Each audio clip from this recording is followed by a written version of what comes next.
விஷயம் வாங்க. ஏன் வெளியே சுத்தம் வந்துச்சுங்க? இல்லடா, இப்போ பொதுவா எல்லா பசங்களுமே ரைட்ல வாட்ச் கட்டுவாங்க. லெஃப்ட் தான் கட்டி நான் பார்த்துருக்கேன், ரைட்டில் தான் பொண்ணு இருக்கு. சரி, பசங்க லெஃப்ட்ல வாட்ச் ஆமாம், கட்டுவாங்களா? பொண்ணுங்க ரைட்டில் வாட்ச். ஓகே ஓகே போப்பா. ஒரு விஷயம் வாங்க. ஒன்று அவர் ரெடின்னு சொன்னா ரெடி ஒன்று ஆக்ஷன். ஒரு விஷயம் வாங்க. ஷூட்டிங் தான் முடிஞ்சிச்ச மாதிரி ஒரு கேள்வி கேட்கணும். என்ன கேள்வி கேட்க போகிறேன் இப்போ?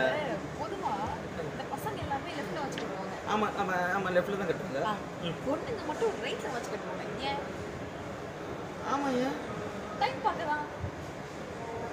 ஏய், உன்னையும் புருஷன் டைம் பார்க்காம காட்டியிருக்கான், அதனால தான் இப்படிலாம் பேசியிருக்கேன். இல்லை பவல், இதெல்லாத்தையும் நான் சூப்பராக ஒன்றுல படிச்சினேன். இந்த மாதிரி தற்கொலை ஜோக்குங்கெல்லாம் நீ எங்கே போய் படிச்ச? அதுக்குமே ஒருத்தர் பொறுத்து வந்திருக்காரு. தங்களுடைய தற்கொலை ஜோக்குகள் புக்கில் படிச்சிருக்கேன். நிறைய இன்ட்ரெஸ்டிங்கான ஜோக் இருக்கு இந்த மாதிரி. இந்த மனுஷன் நேரில் சொன்னாலே பக்காவாக போல புக்கெல்லாம் போட்டுக்கிறாருன்னா கண்டிப்பாக ஆஹா வேறு சூப்பர் குட் ஆக்டிங். கட் நல்லா இருக்கு. அப்படியா? தேங்க்யூ. ஆனால் இந்த பேமெண்ட்டு பேமெண்ட்டா?